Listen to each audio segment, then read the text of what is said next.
ਸਤਿ ਸ਼੍ਰੀ ਅਕਾਲ। ਤੁਸੀਂ ਵੇਖ ਰਹੇ ਹੋ ਪੰਜਾਬ ਮੇਲ USA TV। ਮੁਲਾਕਾਤ ਦੇ ਵਿੱਚ ਸਵਾਗਤ। ਮੈਂ ਹਾਂ ਸੰਜੀਵ ਯਸ਼ ਖੰਨਾ।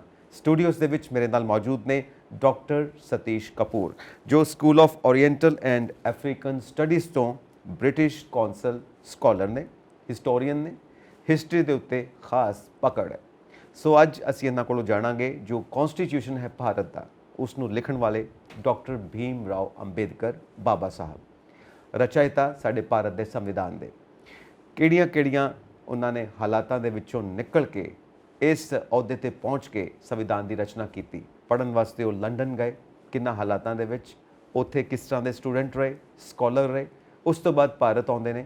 ਉਦੋਂ ਭਾਰਤ ਦੇ ਵਿੱਚ ਕਿਉਂਕਿ ਆਜ਼ਾਦੀ ਦੀ ਲੜਾਈ ਚੱਲਦੀ ਪਈ ਹੈ, ਅਸੀਂ ਅੰਗਰੇਜ਼ਾਂ ਦੇ ਗੁਲਾਮ ਹਾਂ, ਤਾਂ ਉਸ ਵੇਲੇ ਉਹਨਾਂ ਦੀਆਂ ਨੀਤੀਆਂ ਨੂੰ, ਉਹਨਾਂ ਦੇ ਵਿਚਾਰਾਂ ਨੂੰ ਕਿਸ ਤਰ੍ਹਾਂ ਐਕਸੈਪਟ ਕੀਤਾ ਗਿਆ, ਆਜ਼ਾਦੀ ਦੇ ਅੰਦੋਲਨ ਦੇ ਵਿੱਚ ਉਹਨਾਂ ਦਾ ਕੀ ਹਿੱਸਾ ਰਿਹਾ। ਉਸ ਤੋਂ ਬਾਅਦ ਭਾਰਤ ਜਦੋਂ ਆਜ਼ਾਦ ਹੁੰਦਾ ਹੈ ਤਾਂ ਸੰਵਿਧਾਨ ਦੀ ਰਚਨਾ ਉਹਨਾਂ ਨੇ ਕਿੱਦਾਂ ਕੀਤੀ, ਕਿਉਂਕਿ ਇਹ ਇੱਕ ਸਮਾਜਿਕ ਪ੍ਰੋਗਰਾਮ ਹੈ ਕਿ ਉਸ ਵਕਤ ਸਮਾਜ ਦੀ ਰਚਨਾ ਕਿੱਦਾਂ ਦੀ ਸੀ।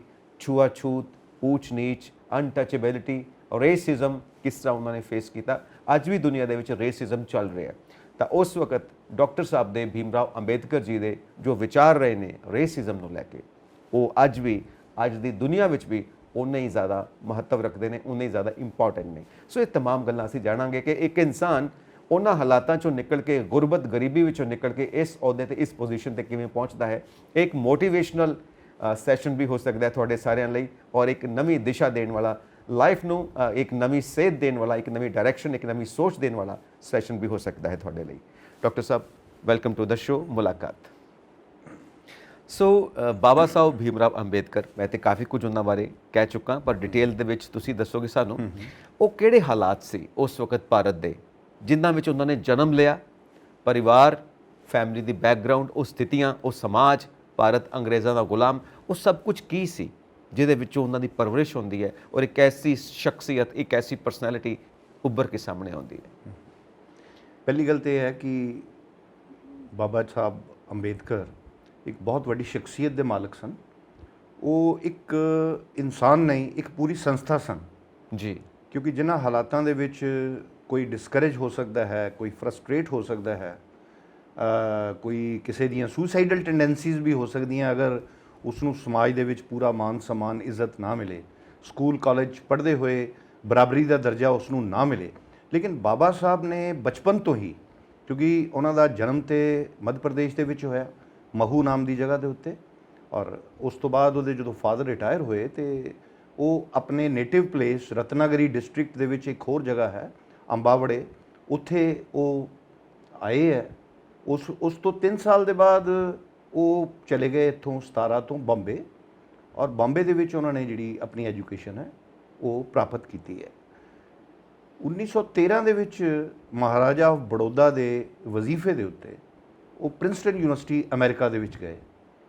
ਹੁਣ ਅਮਰੀਕਾ ਦੇ ਵਿੱਚ ਵਿਤਕਰਾ ਰਿਹਾ ਹੈ ਕਿਸੇ ਹੋਰ ਤਰੀਕੇ ਦੇ ਨਾਲ, ਲੇਕਿਨ ਜਿਸ ਟਾਈਮ 'ਤੇ ਉਹ ਗਏ ਹੈ ਉਸ ਵੇਲੇ ਉਹਨਾਂ ਦੀ ਮਿਹਨਤ ਸਦਕਾ, ਉਹਨਾਂ ਦੀ ਇੰਟੈਲੀਜੈਂਸ ਕਰਕੇ, ਔਰ ਉਹਨਾਂ ਦਾ ਜਿਹੜਾ ਹਾਰਡ ਵਰਕ ਹੈ, ਕਿਉਂਕਿ 14-14, 15-15 ਘੰਟੇ ਉੱਥੇ ਵੀ ਉਹ ਸਟੱਡੀ ਕਰਦੇ ਸੀਗੇ।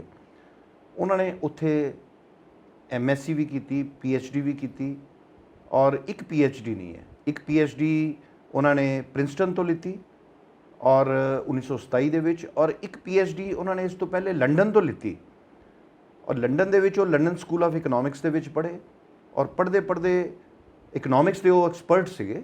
ਪੜ੍ਹਦੇ ਉਹਨਾਂ ਨੇ ਆਪਣੇ ਆਪ ਨੂੰ ਐਨਰੋਲ ਕੀਤਾ ਗ੍ਰੇਜ਼ ਇਨ ਦੇ ਵਿੱਚ। ਗ੍ਰੇਜ਼ ਇਨ ਕੋਈ 650 ਸਾਲ ਪੁਰਾਣੀ ਇੱਕ ਐਸੀ ਸੰਸਥਾ ਹੈ ਜਿੱਥੋਂ ਬਾਰ ਦੇ ਲਈ ਲੋਕਾਂ ਨੂੰ ਟ੍ਰੇਨਡ ਕੀਤਾ ਜਾਂਦਾ ਹੈਗਾ।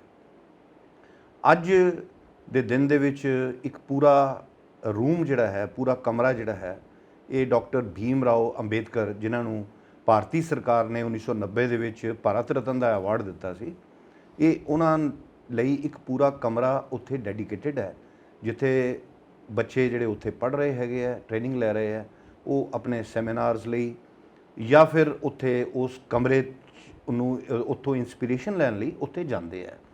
ਸਭ ਤੋਂ ਵੱਡੀ ਗੱਲ ਇਹ ਹੈ ਕਿ ਗ੍ਰੇਜ਼ ਇਨ ਦੇ ਵਿੱਚ ਸਿਰਫ 2 ਹੀ ਐਸੇ ਲੋਕਾਂ ਦੀ ਫੋਟੋ ਲੱਗੀ ਦੀ ਹੈ, ਜਿਹੜੇ ਇੱਕ ਕੋਈ ਬ੍ਰਿਟਿਸ਼ ਲੇਡੀ ਸੀਗੀ ਜੀ, ਜਿਸ ਨੇ ਇਹਨਾਂ ਅਧਿਕਾਰਾਂ ਦੇ ਲਈ, ਮਾਈਨੋਰਿਟੀ ਰਾਈਟਸ ਲਈ ਔਰ ਡਿਸਕ੍ਰਿਮੀਨੇਸ਼ਨ ਦੇ ਖਿਲਾਫ ਆਵਾਜ਼ ਉਠਾਈ ਸੀ, ਔਰ ਦੂਸਰੇ ਡਾਕਟਰ ਭੀਮਰਾਓ ਰਾਓ ਜੀ ਅੰਬੇਦਕਰ, ਰਾਮ ਜੀ ਅੰਬੇਦਕਰ ਜਿਹੜਾ ਉਹਨਾਂ ਦਾ ਪੂਰਾ ਨਾਮ ਸੀਗਾ, ਇਹ ਫੋਟੋਗ੍ਰਾਫ ਉੱਥੇ ਲੱਗੀਆਂ ਦੀਆਂ। ਇਸ ਵੇਲੇ ਮੇਰੀ ਨੌਲੇਜ ਦੇ ਮੁਤਾਬਕ ਕੋਈ 3 ਪੋਰਟਰੇਟ ਉਹਨਾਂ ਦੇ ਉਸ ਜਗ੍ਹਾ ਦੇ ਉੱਤੇ ਲੱਗੇ ਦੇ ਆ, ਜਿਹੜੇ ਅੱਜ ਦੇ ਦਿਨ ਵੀ ਲੋਕਾਂ ਦੇ ਲਈ ਇਨਸਪੀਰੇਸ਼ਨ ਦਾ ਕੰਮ ਕਰ ਰਹੇ ਹੈ ਕਿ ਤੁਸੀਂ ਮਿਹਨਤ ਦੇ ਨਾਲ, ਸੱਚਾਈ ਦੇ ਨਾਲ, ਜਜ਼ਬੇ ਦੇ ਨਾਲ ਔਰ ਇੰਟੈਲੀਜੈਂਸ ਦੇ ਨਾਲ ਤੁਸੀਂ ਦੁਨੀਆ ਦਾ ਕੋਰਸ ਜਿਹੜਾ ਹੈ ਉਹ ਬਦਲ ਸਕਦੇ ਹੋ, ਔਰ ਇਕੁਆਲਿਟੀ ਦੀ ਕਨਸੈਪਟ, ਲਿਬਰਟੀ ਦੀ ਕਨਸੈਪਟ, ਫਰੈਟਰਨਿਟੀ ਦੀ ਕਨਸੈਪਟ ਨੂੰ ਜੀਵੰਤ ਕਰਕੇ ਲੋਕਾਂ ਦੇ ਸਾਹਮਣੇ ਪੇਸ਼ ਕਰ ਸਕਦੇ ਹੋ। ਇਹਦੇ 'ਚ ਇੱਕ ਚੀਜ਼ ਆਉਂਦੀ ਹੈ, ਆਪਾਂ ਰੇਸਿਜ਼ਮ ਦੀ ਜਦੋਂ ਆਪਾਂ ਗੱਲ ਕਰਦੇ ਹਾਂ, ਤੁਸੀਂ ਕਿਹਾ ਕਿ ਅਮਰੀਕਾ ਦੇ ਵਿੱਚ ਵੀ ਇੱਕ ਵਿਤਕਰਾ ਰਿਹਾ ਹੈ ਔਰ ਪਿੱਛੇ ਜੇ ਇੱਕ ਮੂਵਮੈਂਟ ਵੀ ਰਹੀ ਹੈ ਕਿ ਬਲੈਕ ਲਾਈਫ ਮੈਟਰਸ। ਮੈਂ ਇਹਦੇ ਵਿੱਚ ਐਡ ਕਰਨਾ ਚਾਹਾਂਗਾ ਕਿ ਜਦੋਂ ਦੀ ਹਿਊਮਨ ਸਿਵਲਾਈਜੇਸ਼ਨ ਦਾ ਇਤਿਹਾਸ ਸਾਡੇ ਕੋਲ ਹੈ, ਜਦੋਂ ਦਾ ਹੈ, ਵਿਤਕਰਾ ਉਦੋਂ ਵੀ ਹੁੰਦਾ ਰਿਹਾ। ਉਹਦੀ ਜਿਹੜੀ ਸ਼ਕਲ ਹੈ, ਉਹਦੀ ਜਿਹੜੀ ਨੇਚਰ ਹੈ, ਉਹਦੀ ਜਿਹੜੀ ਫਾਰਮ ਹੈ, ਇਹ ਅਲੱਗ-ਅਲੱਗ ਜਗ੍ਹਾ ਤੇ ਅਲੱਗ-ਅਲੱਗ ਰਹੀ ਹੈ। ਯੂਰਪ ਦੇ ਵਿੱਚ ਇਹਦੀ ਨੇਚਰ ਹੋਰ ਸੀਗੀ, ਅਮਰੀਕਾ ਦੇ ਵਿੱਚ ਇਹਦੀ ਨੇਚਰ ਹੋਰ ਸੀ, ਭਾਰਤ ਦੇ ਵਿੱਚ ਇਹਦੀ ਨੇਚਰ ਹੋਰ ਤਰ੍ਹਾਂ ਦੀ ਰਹੀ ਹੈ, ਔਰ ਇਹ ਇੱਕ ਇਨਸਾਨੀ ਫਿਤਰਤ ਹੈ। ਤੁਸੀਂ ਵੈਸੇ ਵੀ ਨੇਚਰ 'ਚ ਦੇਖ ਲਓ, ਜਿਸ ਤਰ੍ਹਾਂ ਦਰਿਆ ਦੇ ਵਿੱਚ ਕਹਿੰਦੇ ਆ ਕਿ ਵੱਡੀ ਮਛਲੀ ਜਿਹੜੀ ਹੈ ਛੋਟੀ ਮਛਲੀ ਨੂੰ ਖਾਂਦੀ ਹੈ। ਘਰ ਦੇ ਵਿੱਚ ਅਗਰ 4 ਭਰਾ ਵੀ ਹੋਣ, ਉਹਨਾਂ ਦੇ ਵਿੱਚ ਵੀ ਮਾਂ-ਬਾਪ ਕਿਤੇ ਨਾ ਕਿਤੇ ਵਿਤਕਰਾ ਕਰਦੇ ਵੀ ਇਹ ਸਾਡਾ ਬੜਾ ਸਿਆਣਾ ਪੁੱਤਰ ਹੈ, ਬੜਾ ਲਾਇਕ ਪੁੱਤਰ ਹੈ, ਉਹ ਦੂਸਰੇ ਇਗਨੋਰ ਹੋ ਜਾਂਦੇ ਹੈ। ਈਵਨ ਜਾਇਦਾਦ ਦੀ ਡਿਵੀਜ਼ਨ ਦੇ ਵਿੱਚ ਵੀ ਇਹ ਚੀਜ਼ ਮੈਟਰ ਕਰਦੀ ਹੈ, ਉਹੀ ਚੀਜ਼ ਸਮਾਜ ਦੇ ਵਿੱਚ ਆਉਂਦੀ ਹੈ। ਲੇਕਿਨ ਮੈਂ ਇੱਕ ਚੀਜ਼ ਇੱਥੇ ਦੱਸਣਾ ਚਾਹੁੰਦਾ ਕਿ ਜਿਹੜਾ ਹਿੰਦੁਸਤਾਨ ਦਾ ਸਾਹਿਤ ਹੈ, ਹਿੰਦੁਸਤਾਨ ਦਾ ਜਿਹੜਾ ਲਿਟਰੇਚਰ ਹੈ ਐਂਸ਼ੀਐਂਟ, ਉਸ ਲਿਟਰੇਚਰ ਦੇ ਵਿੱਚ ਇਨਇਕੁਆਲਿਟੀ ਦੀ, ਡਿਸਕ੍ਰਿਮੀਨੇਸ਼ਨ ਦੀ ਗੱਲ ਉਸ ਤਰ੍ਹਾਂ ਦੀ ਨਹੀਂ ਹੈ ਜਿਸ ਤਰ੍ਹਾਂ ਪ੍ਰੈਜ਼ੈਂਟ ਕੀਤੀ ਜਾ ਸਕਦੀ ਹੈ। ਕਿਉਂਕਿ ਕਾਸਟ ਲਫ਼ਜ਼, ਅੰਬੇਦਕਰ ਜੀ ਨੇ ਕਾਸਟ ਦੇ ਉੱਤੇ ਬਹੁਤ ਕੰਮ ਕੀਤਾ, ਜਰਮਨੀ ਦੇ ਵਿੱਚ ਵੀ, ਅਮਰੀਕਾ ਦੇ ਵਿੱਚ ਵੀ, ਔਰ UK ਦੇ ਵਿੱਚ ਵੀ, ਔਰ ਇੰਡੀਆ ਦੇ ਵਿੱਚ ਵੀ ਆ ਕੇ ਉਹਨਾਂ ਨੇ ਇਹਦੇ ਉੱਤੇ ਕਈ ਮੈਮੋਰੈਂਡਮ ਵੀ ਦਿੱਤੇ ਔਰ ਬਹੁਤ ਕੁਝ ਲਿਖਿਆ ਔਰ ਬੋਲਿਆ। ਕਿਉਂਕਿ ਉਹਨਾਂ ਦਾ ਇੱਕ ਅਖਬਾਰ ਸੀਗਾ ਬਹਿਸ਼ਕ੍ਰਿਤ ਭਾਰਤ, ਇੱਕ ਉਹਨਾਂ ਨੇ ਸਭਾ ਬਣਾਈ ਸੀ ਬਹਿਸ਼ਕ੍ਰਿਤ ਹਿਤਕਾਰਿਣੀ ਸਭਾ, ਔਰ ਇੱਕ ਹੋਰ ਉਹਨਾਂ ਦਾ ਵੀਕਲੀ ਪੇਪਰ ਆਉਂਦਾ ਸੀ ਜਨਤਾ, ਜਿਨ੍ਹਾਂ ਦੇ ਵਿੱਚ ਉਹਨਾਂ ਦੇ ਆਰਟੀਕਲਸ ਇਹ ਸਭ ਚੀਜ਼ ਨੂੰ ਸ਼ੋਅ ਕਰਦੇ ਹੈ ਕਿ ਵਿਤਕਰੇ ਦਾ ਕੀ ਨੇਚਰ ਹੈ, ਵਿਤਕਰੇ ਦਾ ਕੀ ਲੈਵਲ ਹੈ, ਵਿਤਕਰੇ ਦਾ ਕੀ ਸਟੈਂਡਰਡ ਹੈ, ਔਰ ਵਿਤਕਰਾ ਕਿਉਂ ਹੋ ਰਿਹਾ। ਪਹਿਲੀ ਗੱਲ ਤੇ ਮੈਂ ਇਹਦੇ ਬਾਰੇ ਇਹ ਦੱਸਣਾ ਚਾਹੁੰਦਾ ਕਿ ਭਾਰਤੀ ਸੀਕ੍ਰੇਟ ਲਿਟਰੇਚਰ ਦੇ ਵਿੱਚ 4 ਵੇਦਾਂ ਦੇ ਵਿੱਚ, 6 ਸ਼ਾਸਤਰਾਂ ਦੇ ਵਿੱਚ, ਜਿਹਦੇ 'ਚ ਨਿਆਏ, ਵਿਸ਼ੇਸ਼ਕ, ਯੋਗ, ਪੂਰਵ ਮੀਮਾਂਸਾ, ਉੱਤਰ ਮੀਮਾਂਸਾ, ਇਹ ਸਾਰੇ ਹੈਗੇ ਹੈ, ਜਾਂ ਈਵਨ ਪੁਰਾਣਿਕ ਗ੍ਰੰਥਾਂ ਦੇ ਵਿੱਚ ਤੁਹਾਨੂੰ ਕਿਤੇ ਵੀ ਇਸ ਕਾਸਟ ਸਿਸਟਮ ਦਾ ਜ਼ਿਕਰ ਨਹੀਂ ਮਿਲੇਗਾ। ਪਹਿਲੀ ਗੱਲ ਤੇ ਇਹ ਹੈ ਕਿ ਕਾਸਟ ਲਫ਼ਜ਼ ਹਿੰਦੁਸਤਾਨ ਦਾ ਹੈ ਹੀ ਨਹੀਂ ਹੈ ਜੀ, ਇਹ ਸੰਸਕ੍ਰਿਤ ਦਾ ਲਫ਼ਜ਼ ਨਹੀਂ ਹੈ, ਇਹ ਪੋਰਚੁਗੀਜ਼ ਭਾਸ਼ਾ ਤੋਂ ਲਿੱਤਾ ਗਿਆ ਇਹ ਲਫ਼ਜ਼ ਹੈ, ਕਾਸਟਾ ਤੋਂ। ਔਰ ਪੋਰਚੁਗੀਜ਼ ਇਹ ਜਦੋਂ ਯੂਰੋਪੀਅਨ ਹਿੰਦੁਸਤਾਨ ਦੇ ਵਿੱਚ ਆਏ ਹੈ, ਇਹਨਾਂ ਨੇ ਇੱਥੇ ਦੇ ਲੋਕਾਂ ਨੂੰ ਕਲਾਸੀਫਾਈ ਕਰਨ ਦੀ ਕੋਸ਼ਿਸ਼ ਕੀਤੀ, ਔਰ ਉਸ ਕਲਾਸੀਫਿਕੇਸ਼ਨ ਦੇ ਚੱਕਰ ਦੇ ਵਿੱਚ ਇਹ ਜਿਹੜੀ ਕਾਸਟ ਡਿਵੀਜ਼ਨ ਹੈ, ਇਹ ਨਹੀਂ ਹੈ ਕਿ ਇੱਥੇ ਹਿੰਦੁਸਤਾਨ 'ਚ ਜਾਤੀ ਨਹੀਂ ਸੀ ਹੁੰਦੀ, ਜਾਤੀ ਸੀ, ਲੇਕਿਨ ਜਿਸ ਤਰ੍ਹਾਂ ਇੱਕ ਲੋਹੇ ਦਾ ਕੰਮ ਕਰਦਾ ਉਹ ਲੋਹਾਰ ਹੈ, ਜਿਹੜਾ ਸੁਨਿਆਰੇ ਦਾ ਕੰਮ ਕਰਦਾ ਹੈ ਉਹ ਸੁਨਿਆਰ ਹੈ, ਜਿਹੜਾ ਤੇਲ ਦਾ ਕੰਮ ਕਰਦਾ ਹੈ ਉਹ ਤੇਲੀ ਹੈ, ਜਿਹੜਾ ਤੇਲ ਪੀੜਦਾ ਹੈ ਸੀਡਸ ਤੋਂ, ਬੇਸ਼ੱਕ ਉਹ ਸਰਸੋਂ ਦੇ ਹੋਣ ਜਾਂ ਅਲਸੀ ਦੇ ਹੋਣ ਜਾਂ ਕਿਸੇ ਚੀਜ਼ ਦੇ ਹੋਣ। ਸੋ ਜਾਤੀ ਸੀਗੀ, ਲੇਕਿਨ ਇਹ ਜਾਤੀ ਜਿਹੜੀ ਹੈ ਪ੍ਰੋਫੈਸ਼ਨ ਨੂੰ ਸ਼ੋਅ ਕਰਦੀ ਸੀ, ਇਹ ਜਨਮਜਾਤ ਨਹੀਂ ਸੀ। ਭਗਵਦ ਗੀਤਾ ਦੇ ਵਿੱਚ ਲਿਖਿਆ ਹੈ ਚਾਤੁਰਵਰਨਮ ਮਿਆ ਸ੍ਰਿਸ਼ਟਮ ਗੁਣ ਕਰਮ ਵਿਭਾਗਸ਼ਾ, ਕਿ 4 ਵਰਨਾਂ ਨੂੰ ਉਹਨਾਂ ਦੇ ਗੁਣ ਔਰ ਕਰਮ ਦੇ ਮੁਤਾਬਕ ਵਿਭਾਗਾਂ ਦੀ ਡਿਵੀਜ਼ਨ ਹੈ। ਲੇਕਿਨ ਜਿਉਂ-ਜਿਉਂ ਇੰਟਰਪ੍ਰੀਟੇਸ਼ਨ ਇਹਦੀ ਹੋਣੀ ਸ਼ੁਰੂ ਹੋਈ, ਤਿਉਂ-ਤਿਉਂ ਇੰਟਰਪ੍ਰੀਟੇਸ਼ਨ 'ਚ ਗਲਤੀਆਂ ਵੀ ਆਉਣੀਆਂ ਸ਼ੁਰੂ ਹੋਈਆਂ, ਔਰ ਉਹਦੇ ਵਿੱਚ ਜਿਹੜੇ ਜਾਤੀ ਹੈ ਇਹ ਜੁੜ ਗਈ ਜਨਮ ਦੇ ਨਾਲ, ਕਿ ਬ੍ਰਾਹਮਣ ਦਾ ਬੇਟਾ ਬ੍ਰਾਹਮਣ, ਕਸ਼ਤਰੀਏ ਦਾ ਬੇਟਾ ਕਸ਼ਤਰੀਏ, ਸ਼ੂਦਰ ਦਾ ਬੇਟਾ ਸ਼ੂਦਰ। ਵੈਸੇ ਤਾਂ ਸੱਚਾਈ ਇਹ ਹੈ ਕਿ ਤੁਹਾਨੂੰ ਵੇਦਾਂ ਦੇ ਵਿੱਚ ਵੀ 3 ਕਾਸਟਸ ਦਾ ਜ਼ਿਕਰ ਆਉਂਦਾ, ਅਗਰ ਕਾਸਟ ਲਫ਼ਜ਼ ਨੂੰ ਉਸ ਸੈਂਸ 'ਚ ਦੇਖਿਆ ਜਾਏ। ਬ੍ਰਾਹਮਣ ਹੈ, ਕਸ਼ਤਰੀਏ ਹੈ, ਵੈश्य ਹੈ, ਸ਼ੂਦਰ ਨਹੀਂ ਹੈ। ਔਰ ਡਾਕਟਰ ਅੰਬੇਦਕਰ ਦੇ ਐਨਾਲਿਸਿਸ ਦੇ ਵਿੱਚ ਜਿਹੜੀ ਹੂ ਆਰ ਦਾ ਸ਼ੂਦਰਾਜ਼ ਹੈ ਜਾਂ ਐਨੀਹੀਲੇਸ਼ਨ ਆਫ ਕਾਸਟ ਹੈ, ਜਿਹੜਾ ਇੱਕ ਪੈਂਫਲੇਟ ਵੀ ਉਹਨਾਂ ਨੇ ਬਾਅਦ ਦੇ ਵਿੱਚ ਲਿਖਿਆ ਸੀ, ਇਹ ਕਿਤਾਬ ਦੇ ਵਿੱਚ ਸਭ ਕੁਝ ਛਪ ਗਿਆ। ਹੁਣ ਤੇ ਮਹਾਰਾਸ਼ਟਰ ਗਵਰਨਮੈਂਟ ਨੇ ਸਾਰੇ ਵਰਕਸ ਉਹਨਾਂ ਨੇ ਲਿਖੇ ਹੈ। ਡਾਕਟਰ ਅੰਬੇਦਕਰ ਵੀ ਇਹ ਕਹਿੰਦੇ ਸੀਗੇ ਕਿ ਜਿਨ੍ਹਾਂ ਨੂੰ ਅੱਜ ਕੱਲ੍ਹ ਸ਼ੂਦਰ ਕਿਹਾ ਜਾਂਦਾ ਹੈ, ਐਕਚੁਅਲੀ ਇਹ ਵੀ ਆਰੀਅਨ ਰੇਸ ਨੂੰ ਬਿਲੋਂਗ ਕਰਦੇ ਹੈ, ਲੇਕਿਨ ਇਹ ਇਨਫੈਕਟ ਕਸ਼ਤਰੀਏ ਰਾਜੇ ਹੈਗੇ ਹੈ। ਔਰ ਬ੍ਰਾਹਮਣਾਂ ਨੇ, ਯਾਨੀ ਕਿ ਜਿਹੜੀ ਅਪਰ ਕਾਸਟ ਹੈ, ਉਹਨਾਂ ਨੇ ਜਦੋਂ ਕਸ਼ਤਰੀਆਂ ਨੂੰ ਡਿਫੀਟ ਕੀਤਾ, ਉਸ ਦੇ ਬਾਅਦ ਇੱਕ ਐਸੀ ਕਾਸਟ ਬਣ ਗਈ ਜਿਹੜੀ ਜਿਨ੍ਹਾਂ ਨੂੰ ਤੁਸੀਂ ਸ਼ੂਦਰ ਕਹਿ ਸਕਦੇ ਹੋ, ਜਿਹੜੀ ਹੈਲਪਿੰਗ ਕਾਸਟ, ਸਰਵਿੰਗ ਕਾਸਟ, ਜਿਹੜੀ ਯੱਗੋਪਵੀਤ ਧਾਰਨ ਨਹੀਂ ਕਰੇਗੀ, ਜਿਹੜੇ ਸਕ੍ਰਿਪਚਰਸ ਹੈ ਉਹਨਾਂ ਦਾ ਪਾਠ ਨਹੀਂ ਕਰੇਗੀ, ਕਿਉਂਕਿ ਅੱਗੇ ਸੁਸਾਇਟੀ ਦੀ ਜਿਹੜੀ ਡਿਵੀਜ਼ਨ ਹੈ ਉਹ ਪ੍ਰੋਫੈਸ਼ਨ ਦੇ ਹਿਸਾਬ ਨਾਲ ਹੁੰਦੀ ਸੀ। ਜੀ ਜੀ। ਲੇਕਿਨ ਜਿਸ ਤਰ੍ਹਾਂ ਇਨਸਾਨ ਦੀ ਫਿਤਰਤ ਹੈ ਔਰ ਵਕਤ ਦਾ ਕਾਇਦਾ ਹੈ, ਸਮੇਂ ਦੇ ਨਾਲ ਜਿਹੜੀ ਹੈ ਪ੍ਰੋਫੈਸ਼ਨ ਉਹ ਬਦਲਦਾ ਗਿਆ, ਲੇਕਿਨ ਪ੍ਰੋਫੈਸ਼ਨ ਦੇ ਨਾਲ ਕਾਸਟ ਵੀ ਬਦਲਦੀ ਗਈ। ਸੋ ਰਿਜ਼ਲਟ ਇਹ ਹੋਇਆ ਕਿ ਕਾਸਟ ਡਿਸਕ੍ਰਿਮੀਨੇਸ਼ਨ ਜਿਹੜਾ ਹੈ ਇਹ ਫਰੰਟ ਲਾਈਨ ਦੇ ਉੱਤੇ ਆ ਗਿਆ। ਔਰ ਡਿਸਕ੍ਰਿਮੀਨੇਸ਼ਨ ਇਸ ਲੈਵਲ ਦਾ ਹੈ ਕਿ ਤੁਸੀਂ ਪਬਲਿਕ ਟੈਂਕ ਤੋਂ ਪਾਣੀ ਨਹੀਂ ਲੈ ਸਕਦੇ।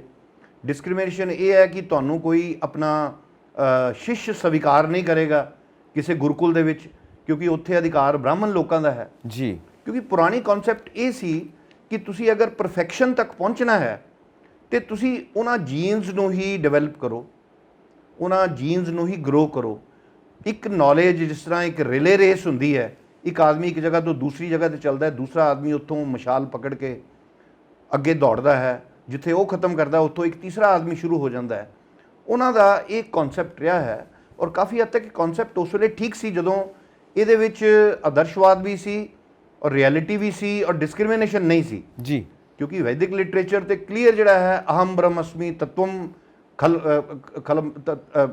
ਤਤਵਮਸੀ, ਯਾਨੀ ਕਿ ਜੋ ਆਤਮਾ ਪਰਮਾਤਮਾ ਦੇ ਵਿੱਚ ਹੈ, ਫਰਕ ਉਹ ਫਰਕ ਹੈ ਨਹੀਂ, ਐਕਚੁਅਲੀ ਆਤਮਾ ਹੀ ਪਰਮਾਤਮਾ ਹੈ, ਪਰਮਾਤਮਾ ਹੀ ਆਤਮਾ ਹੈ। ਔਰ ਉਹ ਜਿੰਨੇ ਵੀ ਪ੍ਰਕਟ ਸਰੀਰ ਹੈ ਜਿਹੜੇ ਨਜ਼ਰ ਆਉਂਦੇ ਹੈ ਉਹਨਾਂ ਦੇ ਵਿੱਚ ਉਹੀ ਚੀਜ਼ ਦਾ, ਉਸੇ ਪਾਵਰ ਦਾ, ਉਸ ਇਨਫਿਨਿਟੀ, ਉਸ ਡਿਵਾਈਨ ਪਾਵਰ ਦਾ ਵਾਸਾ ਹੈ। ਪੁਰਾਣੀ ਕਨਸੈਪਟ ਇਹ ਰਹੀ ਹੈ। ਲੇਕਿਨ ਹੌਲੀ ਹੌਲੀ ਭੌਤਿਕਵਾਦ ਦੇ ਯੁੱਗ ਦੇ ਵਿੱਚ ਔਰ ਕੁਝ ਇਸ ਤੋਂ ਪਹਿਲੇ ਇੰਡਸਟਰੀਲਾਈਜ਼ਡ ਸੁਸਾਇਟੀ ਦੇ ਵਿੱਚ ਔਰ ਵਿਦੇਸ਼ੀਆਂ ਦੇ ਆਕਰਮਣਕਾਰੀਆਂ ਕਰਕੇ ਇਹ ਸਾਰੀਆਂ ਜਿਹੜੀਆਂ ਈਵਲਸ ਹੈ ਸੁਸਾਇਟੀ ਦੇ ਵਿੱਚ ਆ ਗਈਆਂ। ਇੱਕ ਹੋਰ ਮੈਂ ਗੱਲ ਦੱਸਣਾ ਚਾਹੁੰਦਾ ਕਿ ਇਹਨਾਂ ਈਵਲਸ ਨੂੰ ਜਿਸ ਚੀਜ਼ ਨੂੰ ਹਿੰਦੂਇਜ਼ਮ ਵੀ ਕਿਹਾ ਜਾਂਦਾ, ਹਿੰਦੂਇਜ਼ਮ ਵੀ ਫੋਰਨ ਨੇਮ ਹੈ, ਇਹ ਸਨਾਤਨ ਧਰਮ ਹੈ ਔਰ ਸਨਾਤਨ ਧਰਮ ਦੀ ਜਿਹੜੀ ਵਰਨ ਵਿਵਸਥਾ ਹੈ ਜੀ ਇਹ ਪ੍ਰਾਚੀਨ ਹੈ। ਇਹ ਵਰਨ ਵਿਵਸਥਾ ਜਿਹੜੀ ਹੈ ਇਹ ਕਾਸਟ ਨਹੀਂ ਹੈ, ਇਹ ਲੋਕਾਂ ਨੂੰ ਬਹੁਤ ਇੱਕ ਭੁਲੇਖਾ ਹੈ। ਸੋਸ਼ੀਓਲੋਜਿਸਟ ਜਿਹੜੇ ਹੈ, ਐਂਥਰੋਪੋਲੋਜਿਸਟ ਜਿਹੜੇ ਹੈ ਉਹ ਇਸ ਗੱਲ ਨੂੰ ਮੰਨਦੇ ਹੈ ਔਰ ਈਵਨ ਡਾਕਟਰ BR ਅੰਬੇਦਕਰ ਨੇ ਜਿਸ ਤਰ੍ਹਾਂ ਮੈਂ ਦੱਸਿਆ ਕਿ ਆਪਣੇ ਆਪ ਨੂੰ ਆਰੀਅਨ ਰੇਸ ਦਾ ਹੀ ਉਹ ਹਿੱਸਾ ਸਮਝਦੇ ਸੀ। ਸ਼ਾਇਦ ਉਹਨਾਂ ਨੇ ਇਹ ਗੱਲ ਕਹੀ ਕਿ ਜਿੰਨੇ ਵੀ ਉਹਨਾਂ ਦੇ ਟਾਈਮ ਦੇ ਵਿੱਚ ਦਲਿਤ ਹੈ, ਪੀੜਿਤ ਹੈ, ਲਤਾੜੇ ਹੋਏ ਲੋਕ ਹੈ, ਸਮਾਜ ਦੇ ਵਿੱਚ ਡਿਸਕ੍ਰਿਮੀਨੇਸ਼ਨ ਦੇ ਜਿਹੜੇ ਸ਼ਿਕਾਰ ਲੋਕ ਹੈ, ਉਹਨਾਂ 'ਚ ਇੱਕ ਜੈਨੇਟਿਕ ਕੌਨਫੀਡੈਂਸ ਪੈਦਾ ਕੀਤਾ ਜਾਏ ਵੀ ਤੁਸੀਂ ਕੋਈ ਬਹੁਤ ਨੀਵੇਂ ਨਹੀਂ ਹੈਗੇ, ਤੁਸੀਂ ਉਸੇ ਤਰ੍ਹਾਂ ਹੀ ਉੱਚੇ ਹੋ ਜਿਸ ਤਰ੍ਹਾਂ ਦੂਸਰੇ ਸੀਗੇ। ਲੇਕਿਨ ਘਰ ਦੇ ਵਿੱਚ ਜਿਸ ਤਰ੍ਹਾਂ ਇੱਕ ਬੱਚਾ ਬਹੁਤ ਅਮੀਰ ਹੁੰਦਾ ਹੈ ਔਰ ਉਹ ਇੱਕ ਨੰਬਰ 1 ਪੋਜੀਸ਼ਨ ਤੇ ਆ ਜਾਂਦਾ, ਇੱਕ ਬੱਚਾ ਬਹੁਤ ਗਰੀਬ ਹੈਗਾ, ਉਹਦਾ ਬਿਜ਼ਨਸ ਵਪਾਰ ਨਹੀਂ ਚੱਲਦਾ, ਨੌਕਰੀ ਉਹਨੂੰ ਮਿਲਦੀ ਨਹੀਂ, ਉਹ ਵਿਚਾਰਾ ਬਾਜ਼ਾਰ ਦੇ ਵਿੱਚ ਸਮਾਜ ਦੇ ਵਿੱਚ ਧੱਕੇ ਖਾਂਦਾ ਹੈਗਾ, ਤਾਂ ਡੈਫੀਨੇਟਲੀ ਉਹ ਨੀਵਾਂ ਹੋ ਜਾਂਦਾ ਹੈ। ਸੋ ਅੰਬੇਦਕਰ ਜੀ ਨੇ ਇੱਕ ਤੇ ਇਸ ਚੀਜ਼ ਨੂੰ ਕਵਰ ਕਰਨ ਦੀ ਕੋਸ਼ਿਸ਼ ਕੀਤੀ ਕਿ ਜਿਹੜਾ ਕੌਨਫੀਡੈਂਸ ਦਲਿਤ ਵਰਗ ਲੂਜ਼ ਕਰ ਚੁੱਕਾ ਸੀਗਾ ਉਸ ਨੂੰ ਬਣਾਉਣ ਲਈ ਉਹਨਾਂ ਨੇ ਇਹ ਸਾਰਾ ਐਥਨੋਗ੍ਰਾਫਿਕਲ ਐਨਾਲਿਸਿਸ ਕੀਤਾ ਔਰ ਹਿਸਟੋਰੀਕਲ ਐਨਾਲਿਸਿਸ ਕਰਕੇ ਉਹਨਾਂ ਨੇ ਇਹ ਗੱਲ ਕਹੀ ਹੈ।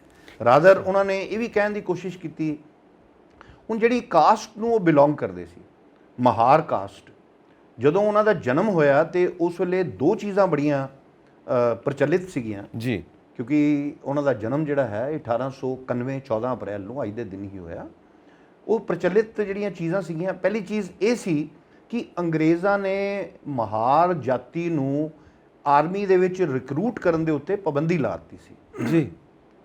1885 ਦੇ ਅਰਾਊਂਡ ਇੰਗਲੈਂਡ ਦੇ ਵਿੱਚ ਇੱਕ ਨਵੀਂ ਥਿਊਰੀ ਆਈ ਹੈ, ਮਾਰਸ਼ਲ ਰੇਸ ਥਿਊਰੀ, ਕਿ ਸਮਾਜ ਦੇ ਕੁਝ ਐਸੇ ਵਰਗ ਹੈ ਜਿਹੜੇ ਲੜਾਕੂ ਹੈ, ਜਿਹੜੇ ਵਫਾਦਾਰ ਹੈ, ਜਿਨ੍ਹਾਂ ਦੇ ਡਿਪੈਂਡ ਕੀਤਾ ਜਾ ਸਕਦਾ ਹੈ। ਇਹ ਚੀਜ਼ਾਂ 1857 ਦੇ ਗਦਰ ਦੇ ਬਾਅਦ ਸ਼ੁਰੂ ਹੋਈਆਂ ਸੀਗੀਆਂ ਔਰ ਉਸ ਲਿਸਟ ਦੇ ਵਿੱਚ ਤੁਸੀਂ ਹੈਰਾਨ ਹੋਵੋਗੇ, ਬ੍ਰਾਹਮਣ ਵੀ ਸੀ ਉਸ ਲਿਸਟ ਦੇ ਵਿੱਚ, ਜਾਟ ਵੀ ਸੀ ਉਹਦੇ ਵਿੱਚ, ਗੁਰਜਰ ਵੀ ਸੀਗੇ।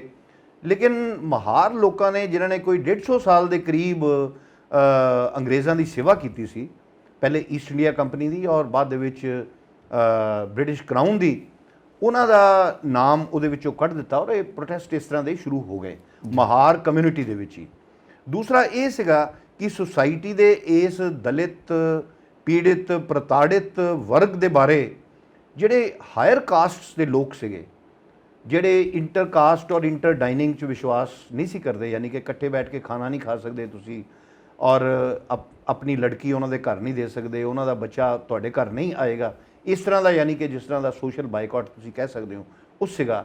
ਉਹ ਹਾਇਰ ਕਾਸਟ ਦੇ ਵਿੱਚ ਕੁਝ ਐਸੇ ਲੋਕ ਪੈਦਾ ਹੋਏ ਜਿਨ੍ਹਾਂ ਨੇ ਪੂਰੀ ਕੋਸ਼ਿਸ਼ ਕੀਤੀ 19th ਸੈਂਚੁਰੀ ਦੇ ਵਿੱਚ ਵੀ ਔਰ 20th ਸੈਂਚੁਰੀ ਦੇ ਵਿੱਚ ਕਿ ਇਹ ਸਮਾਜ ਦਾ ਜਿਹੜਾ ਦ੍ਰਿਸ਼ਟੀਕੋਣ ਹੈ ਇਹ ਬਦਲਿਆ ਜਾਏ ਜੀ। ਕਿਉਂਕਿ ਨਾ ਇਹ ਸ਼ਾਸਤਰਾਂ ਦੇ ਅਨੁਰੂਪ ਹੈ ਔਰ ਨਾ ਹੀ ਇਨਸਾਨੀਅਤ ਦੇ ਹਿਸਾਬ ਦੇ ਨਾਲ ਇਹ ਗੱਲ ਠੀਕ ਹੈ।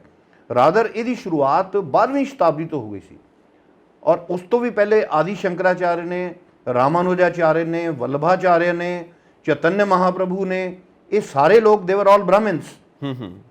ਔਰ ਉਸ ਤੋਂ ਬਾਅਦ ਜੇ ਤੁਸੀਂ ਸਿੱਧੇ ਵਿਚਲੇ ਤੁਸੀਂ ਅਸੀਂ ਛੱਡ ਵੀ ਦਈਏ 12ਵੀਂ ਸ਼ਤਾਬਦੀ ਦੇ ਵਿੱਚ ਡੈਕਨ ਦੇ ਵਿੱਚ ਬਸਵੇਸ਼ਵਰ ਹੋਏ, ਜਿਨ੍ਹਾਂ ਦੇ ਨਾਮ ਦੇ ਨਾਲ ਅੱਜ ਕੱਲ੍ਹ ਲਿੰਗਾਇਤ ਸੈਕਟ ਚੱਲਦਾ ਹੈਗਾ। ਬਸਵੇਸ਼ਵਰ ਵੀ ਬ੍ਰਾਹਮਣ ਸੀਗੇ। ਲੇਕਿਨ 19th ਸੈਂਚੁਰੀ ਦੇ ਵਿੱਚ ਜਿਹਨੂੰ ਅਸੀਂ ਭਾਰਤ ਦੇ ਇਤਿਹਾਸ ਦੇ ਵਿੱਚ ਸੋਸ਼ੀਓ ਰਿਲੀਜੀਅਸ ਰਿਫਾਰਮ ਮੂਵਮੈਂਟ ਦੇ ਨਾਮ ਦੇ ਨਾਲ ਪੜ੍ਹਾਇਆ ਜਾਂਦਾ ਹੈ ਅੱਜ ਵੀ ਸਕੂਲਾਂ ਔਰ ਕਾਲਜਸ ਦੇ ਵਿੱਚ, ਉੱਥੇ ਰਾਜਾ ਰਾਮ ਮੋਹਨ ਰਾਏ ਜਿਹਨੇ ਅਨਟੱਚੇਬਿਲਿਟੀ ਨੂੰ ਅਪੋਜ਼ ਕੀਤਾ, ਔਰ ਮਹਾਰਿਸ਼ੀ ਦਇਆਨੰਦ ਜਿਨ੍ਹਾਂ ਦਾ ਬਹੁਤ ਵੱਡਾ ਅਭਿਆਨ ਸੀਗਾ ਅਨਟੱਚੇਬਿਲਿਟੀ ਦੇ ਖਿਲਾਫ, ਜਾਂ ਸ਼ਿਵ ਨਾਰਾਇਣ ਅਗਨੀਹੋਤਰੀ ਪੰਜਾਬ ਦੇ ਵਿੱਚ ਸੀਗੇ, ਇਹ ਸਾਰੇ ਬ੍ਰਾਹਮਿਨਸ ਸੀਗੇ।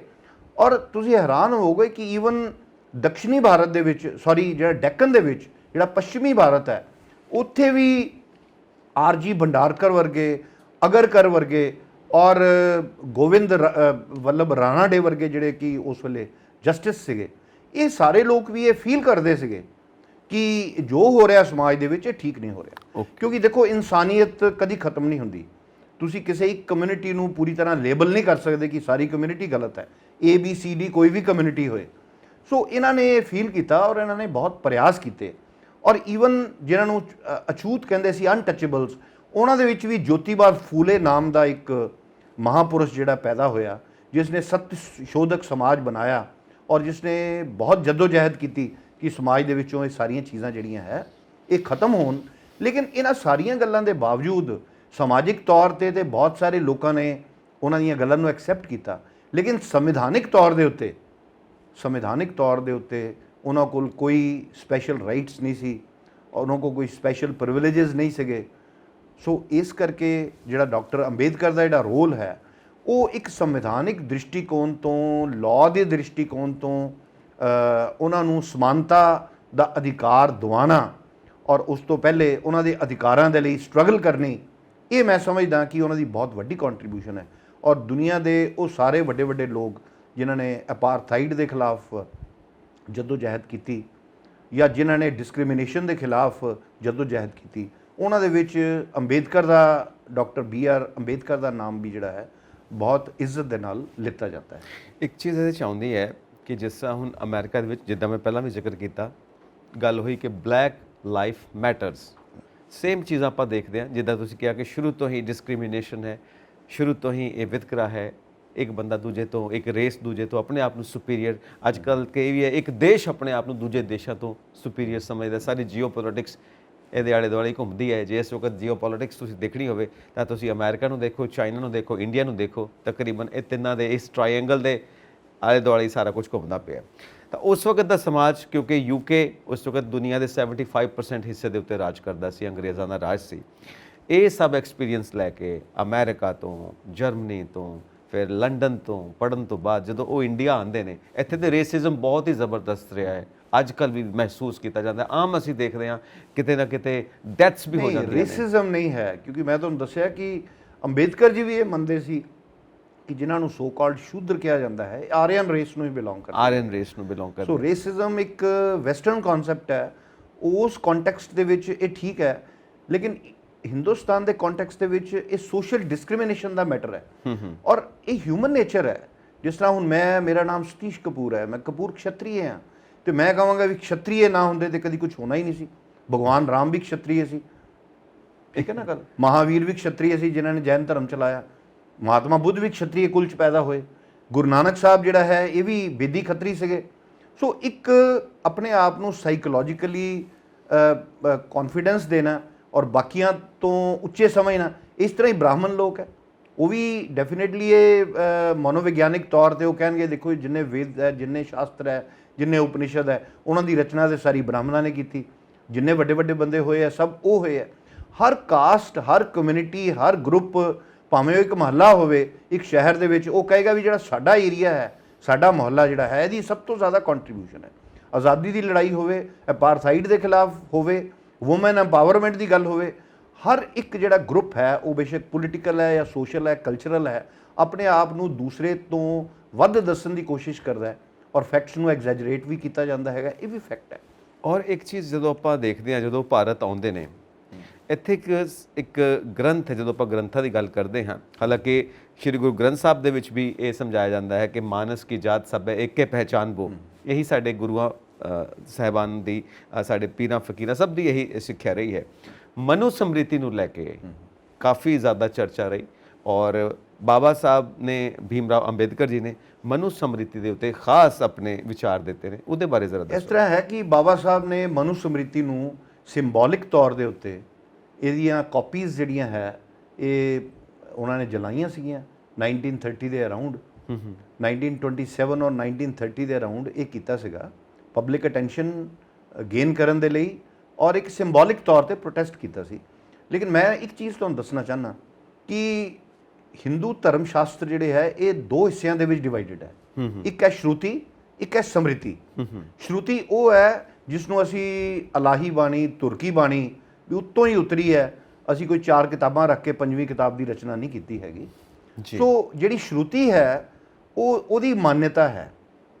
ਸਮ੍ਰਿਤੀ ਦਾ ਮਤਲਬ ਹੈ ਜਿਹੜਾ ਸੁਣਿਆ ਗਿਆ, ਜਿਹੜਾ ਕਾਨੂੰਨ ਹੋ ਸਕਦਾ ਹੈ ਔਰ ਕਾਨੂੰਨ ਜਿਹੜਾ ਹੈ ਹਰ ਸਮੇਂ ਦੇ ਅਨੁਰੂਪ ਹੁੰਦਾ ਹੈ। ਜਿਸ ਤਰ੍ਹਾਂ ਦਾ ਸਮਾਂ ਹੈ ਉਹਦੇ ਅਨੁਰੂਪ ਹੁੰਦਾ ਹੈ।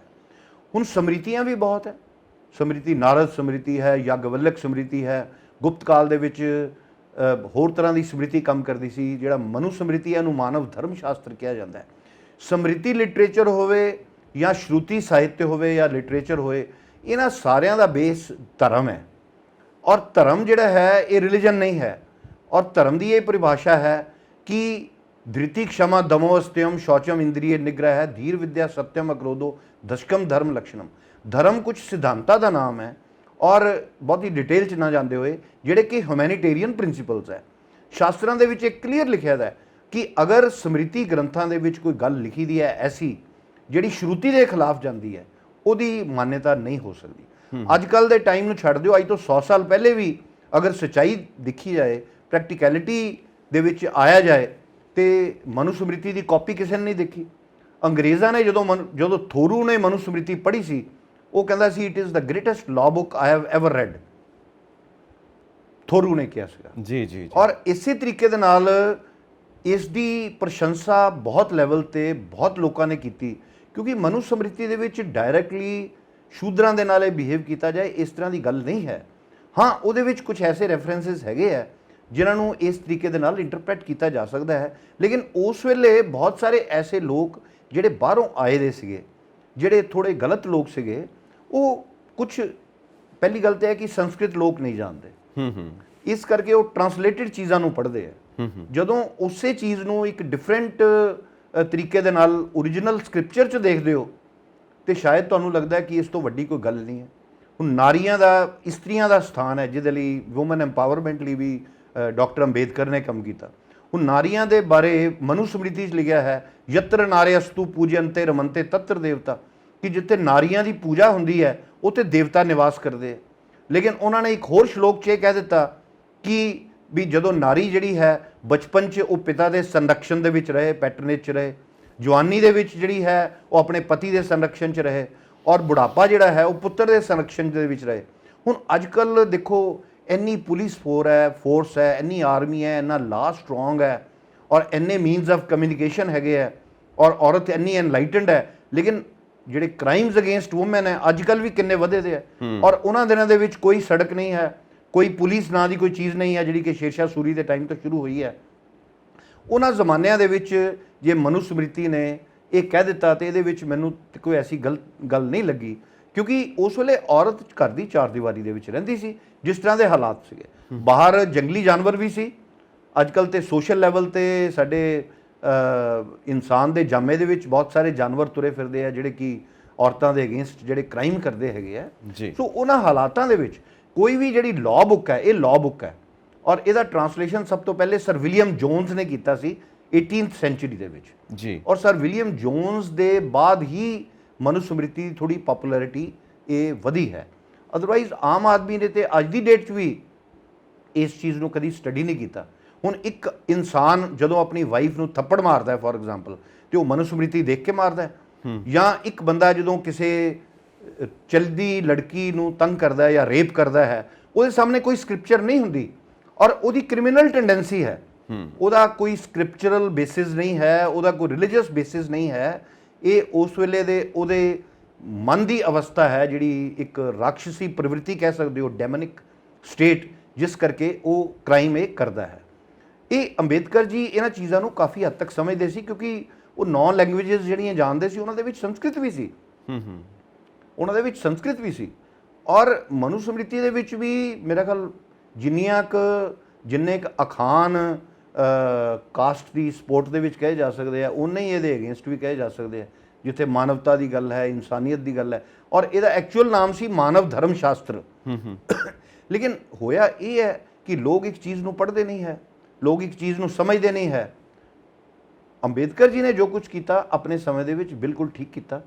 ਉਹ ਇੱਕ ਪ੍ਰੋਟੈਸਟ ਸੀ, ਇੱਕ ਸਿੰਬੋਲਿਕ ਚੀਜ਼ ਤੁਸੀਂ ਕਹਿ ਸਕਦੇ ਹੋ ਕੀਤੀ ਹੈ। ਔਰ ਅੱਜ ਦੀ ਡੇਟ ਤੱਕ ਵੀ ਤੁਸੀਂ ਇਹ ਦੇਖ ਲਓ, ਜਿਹੜੇ ਸਪੋਰਟਰ ਹੈ ਉਹਨਾਂ ਨੇ ਵੀ ਕਦੀ ਇਹਨੂੰ ਪੜ੍ਹਿਆ ਨਹੀਂ। ਬ੍ਰਿਟਿਸ਼ਰ ਬੈਨਹਮ ਨੇ ਟਰਾਂਸਲੇਟ ਕੀਤਾ ਸੀਗਾ। ਤੁਸੀਂ ਹੈਰਾਨ ਹੋਵੋਗੇ ਕਿ ਮੈਕਸ ਮੂਲਰ ਦੀਆਂ ਜਿਹੜੀਆਂ sacred books of the East ਹੈ, sacred books of the East, ਹਾਂਜੀ, ਹਾਂ, ਜਿਹਦੇ ਸ਼ਾਇਦ 42 ਵੋਲਿਊਮਸ ਹੈ, 52 ਵੋਲਿਊਮਸ ਹੈ, ਉਹਦੇ ਵਿੱਚ ਇੱਕ ਮਨੁਸਮ੍ਰਿਤੀ ਵੀ ਹੈ। ਔਰ ਉਹ ਮਨੁਸਮ੍ਰਿਤੀ ਦਾ ਟਰਾਂਸਲੇਸ਼ਨ ਵੀ ਬੈਨਹਮ ਨੇ ਕੀਤਾ ਦਾ ਹੈ, ਔਰ ਇੰਨਾ ਕੁ ਵਧੀਆ ਟਰਾਂਸਲੇਸ਼ਨ ਕੀਤਾ ਦਾ ਹੈ, ਔਰ ਨਾਲ ਰੈਫਰੈਂਸਿਸ ਦਿੱਤੇ ਹੈ ਕਿ ਤੁਸੀਂ ਕੁਝ ਚੀਜ਼ਾਂ ਨਾਲ ਅਸਹਿਮਤ ਹੋ ਸਕਦੇ ਹੋ। ਇੱਕ ਚੀਜ਼ ਜਿਹੜੀ ਅੱਜ ਤੋਂ ਹਜ਼ਾਰਾਂ ਸਾਲ ਪਹਿਲੇ ਲਿਖੀ ਗਈ, ਉਹ ਕੋਈ ਵੀ ਚੀਜ਼ ਐਸੀ ਟਰੂਥ ਨਹੀਂ ਹੁੰਦੀ ਜਿਹੜੀ ਹਰ ਸੈਂਚੁਰੀ ਦੇ ਵਿੱਚ, ਹਰ ਏਜ ਦੇ ਵਿੱਚ, ਹਰ ਕੰਟਰੀ ਦੇ ਵਿੱਚ ਉਹ ਚੱਲ ਸਕੇ। ਮੇਰੀ ਗੱਲ ਫੋਲੋ ਕਰਦੇ ਹੋ? ਬਿਲਕੁਲ ਜੀ, ਬਿਲਕੁਲ। ਇਸ ਕਰਕੇ ਮੈਂ ਸਮਝਦਾ ਕਿ ਈਵਨ ਜਿਹੜੇ ਅੰਬੇਦਕਰ ਜੀ ਨੂੰ ਮੰਨਣ ਵਾਲੇ ਲੋਕ ਹੈ, ਕਿਉਂਕਿ ਅੰਬੇਦਕਰ ਜੀ ਨੂੰ ਐਪਰੀਸ਼ੀਏਟ ਤੇ ਪੂਰਾ ਵਰਲਡ ਕਰ ਰਿਹਾ, ਉਹਨਾਂ ਦੀ ਕਾਬਲੀਅਤ ਦਾ ਕੋਈ ਸਾਨੀ ਨਹੀਂ ਹੈ। ਆਪਣੇ ਸਮੇਂ ਦੇ ਉਹ ਸਭ ਤੋਂ ਜ਼ਿਆਦਾ ਐਜੂਕੇਟਿਡ ਆਦਮੀ ਸੀਗੇ, ਆਪਣੇ ਸਮੇਂ ਦੇ ਵਿੱਚ ਸਭ ਤੋਂ ਜ਼ਿਆਦਾ ਉਹ ਲਿਖਣ ਵਾਲੇ ਵਿਅਕਤੀ ਸੀਗੇ। ਮਹਾਤਮਾ ਗਾਂਧੀ ਦੇ ਨਾਲ ਵੀ ਉਹਨਾਂ ਦਾ ਕੰਪੈਰੀਜ਼ਨ ਹੁੰਦਾ ਹੈ, ਲੇਕਿਨ ਮਹਾਤਮਾ ਗਾਂਧੀ ਦੀ ਅਪਰੋਚ ਡਿਫਰੈਂਟ ਸੀ। ਉਹ ਮੋਰਲ ਐਥੀਕਲ ਅਪਰੋਚ ਹੈ। ਉਹ ਇਹ ਸਮਝਦੇ ਸੀਗੇ ਵੀ ਇਕੱਲੇ ਕਾਨੂੰਨ ਬਣਾਉਣ ਦੇ ਨਾਲ ਤੁਸੀਂ ਸਮਾਜ ਦੇ ਵਿੱਚ ਡਿਸਕ੍ਰਿਮੀਨੇਸ਼ਨ ਨੂੰ ਖਤਮ ਨਹੀਂ ਕਰ ਸਕਦੇ, ਜਿੰਨਾ ਚਿਰ ਤੁਸੀਂ ਹਿਰਦੇ ਪਰਿਵਰਤਨ ਨਾ ਕਰੋ। ਸੋ ਮੈਂ ਸਮਝ ਸਕਦਾ ਕਿ ਅਪਰੋਚਿਸ ਅਲੱਗ ਹੈ। ਸੋਸ਼ਲ ਡਿਸਕ੍ਰਿਮੀਨੇਸ਼ਨ ਦੇ ਅਗੇਂਸਟ ਫਾਈਟ ਜਿਹੜੀ ਹੈ ਇਹ ਪਹਿਲੇ ਵੀ ਚੱਲਦੀ ਸੀ, ਅੱਜ ਤੋਂ 6 ਦਹਾਕੇ ਪਹਿਲੇ ਵੀ, ਔਰ ਅੰਬੇਦਕਰ ਜੀ ਦੇ ਆਉਣ ਦੇ ਬਾਅਦ ਹੋਏ ਹੋਰ ਤੇਜ਼ ਹੋ ਗਈ। ਔਰ ਇਸ ਨੇ ਇੱਕ ਕੌਨਸਟੀਟਿਊਸ਼ਨਲ ਸ਼ੇਪ ਲੈ ਲਈ, ਜਿਸ ਦਾ ਸਿੱਧਾ ਫਾਇਦਾ ਹਿੰਦੁਸਤਾਨ ਦੇ ਵਿੱਚ ਲੋਕਾਂ ਨੂੰ ਹੋ ਰਿਹਾ, ਕਿਉਂਕਿ ਭਾਰਤੀ ਸੰਵਿਧਾਨ ਦੇ ਪ੍ਰਸਤਾਵਨਾ ਤੋਂ ਲੈ ਕੇ ਫੰਡਾਮੈਂਟਲ ਰਾਈਟਸ ਤੱਕ ਔਰ ਉਸ ਤੋਂ ਬਾਅਦ ਦਾ ਵੀ ਜੋ ਹੈ, ਉਹਦੇ ਵਿੱਚ ਕਿਸੇ ਵੀ ਵਿਅਕਤੀ ਦੇ ਨਾਲ ਭੇਦਭਾਵ ਨਹੀਂ ਕੀਤਾ ਜਾ ਸਕਦਾ ਹੈ। ਔਰ ਅਨਟਚੇਬਿਲਿਟੀ ਨੂੰ ਤੇ ਸਾਡੇ ਸੰਵਿਧਾਨ ਨੇ ਵੈਸੇ ਹੀ ਰਿਜੈਕਟ ਕਰ ਦਿੱਤਾ ਹੈ। ਇਹਦੇ 'ਚ ਇੱਕ ਚੀਜ਼ ਆਉਂਦੀ ਹੈ ਕਿ ਜਿੱਦਾਂ ਦਾ ਇਨਸਾਨ ਚਾਹੀਦਾ ਹੁੰਦਾ ਸੰਸਾਰ ਦੇ ਵਿੱਚ, ਕੁਦਰਤ ਉੱਦਾਂ ਦਾ ਇਨਸਾਨ ਪੈਦਾ ਕਰ ਦਿੰਦੀ ਹੈ। ਔਰ ਉਹ ਸੋਸ਼ਲ ਰਿਫਾਰਮਸ, ਪੋਲੀਟੀਕਲ ਰਿਫਾਰਮ, ਜਿੱਥੇ ਜਿੱਥੇ ਵੀ ਪੂਰੀ ਦੁਨੀਆ 'ਚ ਕਿੱਸਾ ਰਿਹਾ, ਇਹ ਹਿਸਟਰੀ ਰਹੀ ਹੈ, ਔਰ ਉਹ ਬਦਲਾਵ ਲੈ ਕੇ ਆਉਂਦਾ ਹੈ। ਸੋ ਜਦੋਂ ਤੱਕ ਉਹ ਜਿਉਂਦੇ ਰਹੇ ਨੇ, ਜਿਉਂਦੇ ਤਾਂ ਉਹ ਅੱਜ ਵੀ ਨੇ, ਸਾਡੇ ਸਾਰਿਆਂ ਦੇ ਦਿਲਾਂ 'ਚ ਨੇ, ਔਰ ਹਮੇਸ਼ਾ ਜਿਉਂਦੇ ਰਹਿਣਾ ਹੈ ਬਾਬਾ ਸਾਹਿਬ ਨੇ। ਉਸ ਵਕਤ ਜਦੋਂ ਤੱਕ ਉਹ ਸਰੀਰ ਦੇ ਵਿੱਚ ਜਿਉਂਦੇ ਨੇ, ਉਦੋਂ ਤੱਕ ਉਹਨਾਂ ਨੂੰ ਕਿੰਨਾ ਕੁ ਸਵੀਕਾਰ ਕੀਤਾ ਗਿਆ ਭਾਰਤ ਦੇ ਵਿੱਚ ਤੇ ਕਿੰਨਾ ਕੁ ਅਸਵੀਕਾਰ ਕੀਤਾ ਗਿਆ। ਤੁਸੀਂ ਹੈਰਾਨ ਹੋਵੋਗੇ ਕਿ ਉਹਨਾਂ ਦੇ ਜਿੰਦੇ ਜੀ ਵੀ, ਉਹਨਾਂ ਦੇ ਬਹੁਤੇ ਫਾਲੋਅਰਸ ਹਾਇਰ ਕਮਿਊਨਿਟੀ 'ਚੋਂ, ਹਾਇਰ ਕਾਸਟ 'ਚੋਂ ਸੀ, ਬ੍ਰਾਹਮਣ ਸੀਗੇ। ਦੇਖੋ ਉਹਨਾਂ ਦਾ ਨਾਮ ਜਿਹੜਾ ਅੰਬੇਦਕਰ ਹੈ, ਉਹਨਾਂ ਦਾ ਐਕਚੁਅਲ ਨਾਮ ਜਿਹੜਾ ਹੈ ਅੰਬਾ ਵਾਡੇਕਰ, ਉਸ ਤੋਂ ਕੱਟ ਕੇ ਜਿਸ ਬ੍ਰਾਹਮਣ ਟੀਚਰ ਨੇ, ਜਿਨ੍ਹਾਂ ਦਾ ਨਾਮ ਸੀ ਮਹਾਦੇਵ ਅੰਬੇਦਕਰ, ਉਹ ਇਹਨੂੰ ਇੰਨਾ ਪਿਆਰ ਕਰਦੇ ਸੀ ਸਕੂਲ ਲੈਵਲ ਤੇ ਕਿ ਉਹਨਾਂ ਨੇ ਆਪਣਾ ਨਾਮ ਅੰਬੇਦਕਰ ਭੀਮਰਾਓ ਜੀ ਨੂੰ ਦਿੱਤਾ। ਅੱਛਾ ਜੀ, ਠੀਕ ਹੈ। ਔਰ ਵਿਦੇਸ਼ ਗਏ ਹੈ, ਉਸ ਵੇਲੇ ਵੀ ਸਪੋਰਟ ਜਿਹੜੀ ਹੈ ਹਾਇਰ ਕਮਿਊਨਿਟੀ ਨੇ ਇਹਨਾਂ ਦੀ ਕੀਤੀ ਹੈ। ਕਿਸੇ ਕਮਿਊਨਿਟੀ ਦੇ ਵਿੱਚ ਮੈਂ ਸ਼ੁਰੂ ਤੋਂ ਹੀ ਕਿਹਾ ਹੈ ਕਿ ਅੱਛੇ ਮਾੜੇ ਲੋਕ ਹੁੰਦੇ ਹੈ, ਐਸੇ ਲੋਕ ਹੁੰਦੇ ਆ ਜਿਹੜੇ ਇਨਸਾਨੀਅਤ ਦੇ ਤੌਰ ਤੇ ਚੱਲਦੇ ਹੈਗੇ ਆ, ਔਰ ਐਸੇ ਲੋਕ ਵੀ ਹੁੰਦੇ ਆ ਜਿਹੜੇ ਆਪਣੀ ਕਮਿਊਨਿਟੀ ਦੇ ਲੋਕਾਂ ਦੇ ਨਾਲ ਵੀ ਜ਼ਿਆਦਤੀ ਕਰਦੇ ਆ। ਠੀਕ ਹੈ ਨਾ। ਡਿਸਕ੍ਰਿਮੀਨੇਸ਼ਨ ਇਹ ਤੇ ਹੈ ਨਹੀਂ ਕਿ ਇੱਕ ਲੋਅਰ ਕਮਿਊਨਿਟੀ ਦੇ ਨਾਲ ਕਰਨੀ ਹੈ, ਤੁਸੀਂ ਡਿਸਕ੍ਰਿਮੀਨੇਸ਼ਨ ਆਪਣੀ ਹਾਇਰ ਕਮਿਊਨਿਟੀ ਦੇ ਨਾਲ ਵੀ ਕਰ ਸਕਦੇ ਹੋ, ਆਪਸ ਦੇ ਵਿੱਚ ਵੀ ਕਰ ਸਕਦੇ ਹੋ, ਜਿਹੜੇ ਬਲੱਡ ਰਿਲੇਸ਼ਨ ਹੈ ਉਹਨਾਂ ਨਾਲ ਵੀ ਡਿਸਕ੍ਰਿਮੀਨੇਟ ਕਰ ਸਕਦੇ ਹੋ, ਬੀਇੰਗ ਫਾਦਰ ਤੁਸੀਂ ਕਿਸੇ ਬੱਚੇ ਨਾਲ ਵੀ ਡਿਸਕ੍ਰਿਮੀਨੇਟ ਕਰ ਸਕਦੇ ਹੋ। ਸੋ ਉਹਨਾਂ ਦੀ ਜਿਹੜੀ ਐਕਸੈਪਟੈਂਸ ਹੈ, ਉਹਨਾਂ ਦੀ ਸਕਾਲਰਲੀ ਐਕਸੈਪਟੈਂਸ ਬਿਲਕੁਲ ਸੀ, ਔਰ ਉਹਨਾਂ ਦੀ ਜਿਹੜੀ ਆਰਗੇਨਾਈਜੇਸ਼ਨਲ ਐਬਿਲਿਟੀ ਹੈ, ਉਹਨਾਂ ਦੀ ਐਕਸੈਪਟੈਂਸ ਬਿਲਕੁਲ ਸੀਗੀ ਜੀ। ਹੁਣ ਤੁਸੀਂ ਦੇਖੋ ਕਿ 2 ਇਲੈਕਸ਼ਨਸ ਅੰਬੇਦਕਰ ਜੀ ਨੇ ਫਾਈਟ ਕੀਤੀਆਂ, ਅਨਫੋਰਚੂਨੇਟਲੀ ਉਹ ਦੋਨਾਂ ਇਲੈਕਸ਼ਨਸ ਦੇ ਵਿੱਚ ਜਿੱਤ ਹਾਸਲ ਨਹੀਂ ਕਰ ਸਕੇ ਆਜ਼ਾਦੀ ਦੇ ਬਾਅਦ, ਲੇਕਿਨ ਉਹਨਾਂ ਦਾ ਫਿਰ ਵੀ ਇੰਨਾ ਨਾਮ ਹੈ। ਔਰ ਇਸ ਤੋਂ ਪਹਿਲੇ ਜਦੋਂ ਇਹ ਕਨਸਟੀਟਿਊਐਂਟ ਅਸੈਂਬਲੀ ਬਣੀ ਹੈ ਤੇ ਅੰਬੇਦਕਰ ਜੀ ਨੂੰ ਉਹਦੇ ਵਿੱਚ ਨੋਮੀਨੇਟ ਕੀਤਾ ਗਿਆ ਜੀ, ਔਰ ਇੱਕ ਉਸ ਪਾਰਟੀ ਨੇ ਨੋਮੀਨੇਟ ਕੀਤਾ ਜਿਹਦੇ ਖਿਲਾਫ ਇੱਕ ਪੂਰੀ ਕਿਤਾਬ ਹੈ, what Congress and Gandhi have done to the untouchables. ਉਹਨਾਂ ਨੇ ਉਹਨਾਂ ਨੂੰ ਨੋਮੀਨੇਟ ਕੀਤਾ, ਔਰ ਫਿਰ ਤੁਸੀਂ ਐਕਸੈਪਟੈਂਸ ਦੀ ਗੱਲ ਕਰਦੇ ਹੋ, ਆਜ਼ਾਦ ਭਾਰਤ ਦਾ ਪਹਿਲਾ ਪ੍ਰਧਾਨ ਮੰਤਰੀ ਨਹਿਰੂ, ਔਰ ਉਹਨਾਂ ਨੇ ਉਹਨਾਂ ਨੂੰ first law and justice minister ਬਣਾਇਆ। ਹੁਣ ਤੁਸੀਂ ਕਿੱਦਾਂ ਕਹਿ ਸਕਦੇ ਹੋ ਕਿ ਉਹਨਾਂ ਨੂੰ ਐਕਸੈਪਟ ਨਹੀਂ ਕੀਤਾ ਗਿਆ? ਨਾ ਸਿਰਫ ਲਾਅ ਐਂਡ ਜਸਟਿਸ ਮਿਨਿਸਟਰ ਬਣਾਇਆ, ਲੇਕਿਨ ਕਨਸਟੀਟਿਊਐਂਟ ਅਸੈਂਬਲੀ ਦੇ ਡਰਾਫਟਿੰਗ ਕਮੇਟੀ ਦੇ ਚੇਅਰਮੈਨ ਹੋਣ ਕਰਕੇ ਉਹਨਾਂ ਨੇ ਬੜਾ ਫੋਰਸਫੁਲੀ ਹਰ ਚੀਜ਼ ਨੂੰ ਆਰਗੂ ਕੀਤਾ। ਜੀ, ਹਿੰਦੂ ਕੋਡ ਬਿੱਲ ਵੀ ਉਹ ਬਣਾਉਣਾ ਚਾਹੁੰਦੇ ਸੀਗੇ, ਲੇਕਿਨ ਕਿਸੇ ਵੇਲੇ ਸਿਰਫ ਕਾਨੂੰਨ ਬਣਾ ਕੇ ਤੁਸੀਂ ਸਮਾਜ ਨੂੰ ਬਦਲ ਨਹੀਂ ਸਕਦੇ ਹੈਗੇ। ਸੋ ਉਹਨਾਂ ਨੇ ਉਹ ਬਣਾਇਆ, ਉਹਦੇ ਥੋੜਾ ਢਿੱਲੀ ਡੈਲੀ ਹੋਣ ਲੱਗ ਪਿਆ, ਔਰ ਉਹਨਾਂ ਨੇ ਆਪਣੀ ਪੋਜੀਸ਼ਨ ਤੋਂ ਰਿਜ਼ਾਈਨ ਕਰ ਦਿੱਤਾ। ਓਕੇ, ਲੇਕਿਨ ਉਹੀ ਹਿੰਦੂ ਕੋਡ ਬਿੱਲ ਡਾਇਰੈਕਟਲੀ ਨਹੀਂ ਬਣਿਆ, ਲੇਕਿਨ ਉਹਦੇ 4 ਟੁਕੜੇ ਹੋ ਗਏ, ਔਰ ਅੰਬੇਦਕਰ ਜੀ ਦੇ ਟਾਈਮ ਦੇ ਵਿੱਚ ਹੀ ਹਿੰਦੂ ਕੋਡ ਬਿੱਲ, ਬੇਸ਼ੱਕ ਉਹ ਮੈਰਿਜ ਰਾਈਟਸ ਦੇ ਨਾਲ ਸੰਬੰਧਿਤ ਹੈ, ਇਨਹੈਰੀਟੈਂਸ ਰਾਈਟਸ ਨਾਲ ਸੰਬੰਧਿਤ ਹੈ, ਅਡਾਪਸ਼ਨ ਦੇ ਨਾਲ ਸੰਬੰਧਿਤ ਹੈ, ਉਹ ਸਾਰੇ ਉਹ ਬਣੇ। ਯਾਨੀ ਕਿ ਅੱਛੀ ਸੋਚ ਹੈ, ਔਰ ਉਸ ਅੱਛੀ ਸੋਚ ਨੂੰ ਜਾਂ ਉਹਨਾਂ ਦੇ ਜੀਂਦੇ ਜੀ ਐਕਸੈਪਟ ਕੀਤਾ ਗਿਆ ਜਿੰਨਾ ਕੁ ਹੋ ਸਕਦਾ ਸੀ, ਔਰ ਜਾਂ ਉਹਨਾਂ ਦੀ ਡੈਥ ਦੇ ਬਾਅਦ ਵੀ ਇਹ ਐਕਸੈਪਟ ਕੀਤੀਆਂ ਗਈਆਂ ਉਹ ਸਾਰੀਆਂ ਚੀਜ਼ਾਂ। ਬੇਸ਼ੱਕ ਉਹ ਇੱਕ ਲਿੰਗੁਇਸਟਿਕ ਡਿਵੀਜ਼ਨ ਹੈ, ਕਿਉਂਕਿ ਉਹਨਾਂ ਦੀ ਕਿਤਾਬ ਜਿਹੜੀ ਹੈ ਉਹ ਲਿੰਗੁਇਸਟਿਕ ਸਟੱਡੀ ਦੇ ਉੱਤੇ ਹੀ ਹੈ, ਹਿੰਦੁਸਤਾਨ ਦੀਆਂ ਲੈਂਗੁਏਜਸ ਦੇ ਹਿਸਾਬ ਦੇ ਨਾਲ, ਕਿ ਛੱਤੀਸਗੜ੍ਹ ਨੂੰ ਕਿਸ ਤਰ੍ਹਾਂ ਇਹ ਸੈਪਰੇਟ ਕੀਤਾ ਜਾਏ, ਜਾਂ ਬਿਹਾਰ ਨੂੰ ਕਿਸ ਤਰੀਕੇ ਦੇ ਨਾਲ ਡਿਵਾਈਡ ਕੀਤਾ ਜਾਏ। ਕਿਉਂਕਿ ਬਹੁਤੇ ਲੋਕਾਂ ਦੀ ਨੌਲੇਜ ਨਹੀਂ ਹੋਏਗਾ ਕਿ ਕਿਸੇ ਵੇਲੇ ਗੁਜਰਾਤ, ਮਹਾਰਾਸ਼ਟਰ, ਇਹ ਸਾਰੇ ਲੋਕ ਇਹ ਸਾਰੇ ਇਕੱਠੇ ਸੀਗੇ, ਔਰ 1905 ਦੇ ਵਿੱਚ ਜਦੋਂ ਇਹ ਪਾਰਟੀਸ਼ਨ ਆਫ ਬੰਗਾਲ ਹੋਇਆ ਤੇ ਅੰਗਰੇਜ਼ਾਂ ਨੇ ਈਸਟਰਨ ਬੰਗਾਲ ਔਰ ਆਸਾਮ ਨੂੰ ਇੱਕ ਸੈਪਰੇਟ ਸਟੇਟ ਦੇ ਤੌਰ ਤੇ ਬਣਾ ਦਿੱਤਾ, ਜਿਹਦੇ ਖਿਲਾਫ ਫਿਰ ਸਵਦੇਸ਼ੀ ਲਹਿਰ ਚੱਲੀ। ਔਰ ਉਹ ਗੱਲ ਅਲੱਗ ਹੈ ਕਿ ਪਬਲਿਕ ਦੇ ਰੌਲਾ ਪਾਉਣ ਦੇ ਬਾਅਦ, ਪ੍ਰੋਟੈਸਟ ਔਰ ਡੈਮੋਨਸਟ੍ਰੇਸ਼ਨਸ ਦੇ ਬਾਅਦ ਬੰਗਾਲ ਨੂੰ ਦੁਬਾਰਾ ਯੂਨਾਈਟ ਕਰ ਲਿੱਤਾ ਗਿਆ। ਲੇਕਿਨ ਕੁਝ ਚੀਜ਼ਾਂ ਐਸੀਆਂ ਹੈ ਜਿਹੜੀਆਂ ਇਨਐਵਿਟੇਬਲ ਹੈ, ਕੁਝ ਚੀਜ਼ਾਂ ਐਸੀਆਂ ਹੈ ਜਿਨ੍ਹਾਂ ਨੂੰ ਤੁਸੀਂ ਇਕੱਠੇ ਰਹਿ ਕੇ ਹੋਰ ਪ੍ਰੋਬਲਮ ਉਹਨਾਂ ਦੀ ਕ੍ਰੀਏਟ ਕਰ ਸਕਦੇ ਆ, ਇਸ ਕਰਕੇ ਉਹਨਾਂ ਨੂੰ ਸੈਪਰੇਟ ਹੋਣਾ ਹੀ ਠੀਕ ਹੈ। ਤੁਸੀਂ ਹੈਰਾਨ ਹੋਵੋਗੇ, ਅੱਜ ਦੀ ਸਰਕਾਰ ਨੇ 370 ਹਟਾਇਆ ਜੀ, ਤੁਸੀਂ ਹੈਰਾਨ ਹੋਵੋਗੇ ਕਿ ਅੰਬੇਦਕਰ 370 ਦੇ ਬਿਲਕੁਲ ਹੱਕ 'ਚ ਨਹੀਂ ਸੀਗੇ, ਔਰ ਇਹ ਕਨਸਟੀਟਿਊਐਂਟ ਅਸੈਂਬਲੀ ਦੀਆਂ ਡਿਬੇਟਸ ਦਾ ਹਿੱਸਾ ਹੈ। ਹੁਣ ਇਸੇ ਤਰੀਕੇ ਦੇ ਨਾਲ ਤੁਸੀਂ ਇਹ ਦੇਖ ਲਓ ਕਿ ਬਹੁਤ ਸਾਰੇ ਐਸੇ ਕੰਮ, ਜਿੱਦਾਂ ਪਾਕਿਸਤਾਨ ਬਣਿਆ, ਹਿੰਦੁਸਤਾਨ ਦਾ ਵਿਭਾਜਨ ਹੋਇਆ, ਔਰ ਹਿੰਦੁਸਤਾਨ ਦੇ ਵਿਭਾਜਨ ਦੇ ਬਾਰੇ ਉਹਨਾਂ ਨੇ ਪੂਰੀ ਕਿਤਾਬ ਹੈ, ਪਾਕਿਸਤਾਨ ਜਿਹੜੀ ਪਾਰਟੀਸ਼ਨ ਆਫ ਇੰਡੀਆ ਦੇ ਉੱਤੇ ਉਹਨਾਂ ਦੀ ਪੂਰੀ ਕਿਤਾਬ ਹੈਗੀ ਹੈ ਜੀ, ਥਾਟਸ ਔਨ ਪਾਕਿਸਤਾਨ, ਇਹ ਉਹਨਾਂ ਦੀ ਕਿਤਾਬ ਸੀਗੀ, ਜਿਹੜੀ ਬਾਅਦ ਦੇ ਵਿੱਚ ਇੱਕ ਨਵੇਂ ਰੂਪ ਦੇ ਵਿੱਚ ਛਪੀ ਹੈਗੀ ਹੈ। ਉਸ ਕਿਤਾਬ ਦੇ ਵਿੱਚ ਉਹਨਾਂ ਨੇ ਕਿਹਾ ਵੀ ਅਗਰ ਇਹ ਲੋਕ ਧਰਮ ਦੇ ਆਧਾਰ ਤੇ ਸੈਪਰੇਟ ਹੋਣਾ ਚਾਹੁੰਦੇ ਆ, ਵਿੱਚ ਮੈਂ ਐਗਰੀਦ ਨਹੀਂ ਕਰਦਾ, ਤੇ ਇਹਨਾਂ ਨੂੰ ਸੈਪਰੇਟ ਹੋ ਲੈਣ ਦਿਓ। ਇਹ ਗੱਲ ਸਰਦਾਰ ਪਟੇਲ ਨੇ ਵੀ ਕਹੀ ਸੀਗੀ ਜੀ, ਵੀ ਜਿਸਮ ਦਾ ਇੱਕ ਹਿੱਸਾ ਅਗਰ ਗਲ ਜਾਏ, ਸੜ ਜਾਏ, ਤੇ ਉਸ ਨੂੰ ਕੱਟ ਕੇ ਪਰੇ ਰੱਖ ਦੇਣਾ ਚਾਹੀਦਾ।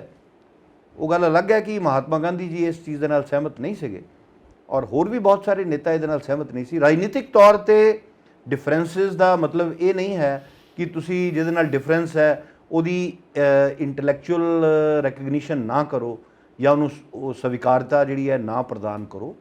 ਸੋ ਡਾਕਟਰ ਅੰਬੇਦਕਰ ਦੀ ਪੂਰੀ ਸਵੀਕਾਰਤਾ ਸੀਗੀ। ਹਾਂ, ਇੱਕ ਪੁਆਇੰਟ ਦੇ ਉੱਤੇ ਜਿੱਥੇ ਉਹ ਅਸਵੀਕਾਰ ਸੀਗੇ, ਜਦੋਂ ਰਾਊਂਡ ਟੇਬਲ ਕਾਨਫਰੰਸ ਹੋਈ ਹੈ ਹਿੰਦੁਸਤਾਨ 'ਚ, ਉਸ ਵੇਲੇ ਸਵਿਨੈ ਅਵਗਿਆ ਅੰਦੋਲਨ, ਸਿਵਲ ਡਿਸਓਬੀਡੀਐਂਸ ਮੂਵਮੈਂਟ ਚੱਲ ਰਹੀ ਸੀ 1930 ਦੇ ਵਿੱਚ, ਜਦੋਂ ਮਹਾਤਮਾ ਗਾਂਧੀ ਨੇ ਡਾਂਡੀ ਮਾਰਚ ਸ਼ੁਰੂ ਕੀਤਾ। ਉਸੇ ਟਾਈਮ ਦੇ ਦੌਰਾਨ ਰਾਊਂਡ ਟੇਬਲ ਕਾਨਫਰੰਸ, ਪਹਿਲੀ ਗੋਲਮੇਜ ਕਾਨਫਰੰਸ ਲੰਡਨ ਦੇ ਵਿੱਚ ਹੋਈ। ਕਾਂਗਰਸ ਨੇ ਉਹਦੇ ਵਿੱਚ ਹਿੱਸਾ ਨਹੀਂ ਲਿਆ, ਲੇਕਿਨ ਡਾਕਟਰ BR ਅੰਬੇਦਕਰ ਨੋਮੀਨੇਟਡ ਸੀ ਬ੍ਰਿਟਿਸ਼ ਗਵਰਨਮੈਂਟ ਵੱਲੋਂ ਜੀ, ਔਰ ਉਹ ਉੱਥੇ ਗਏ।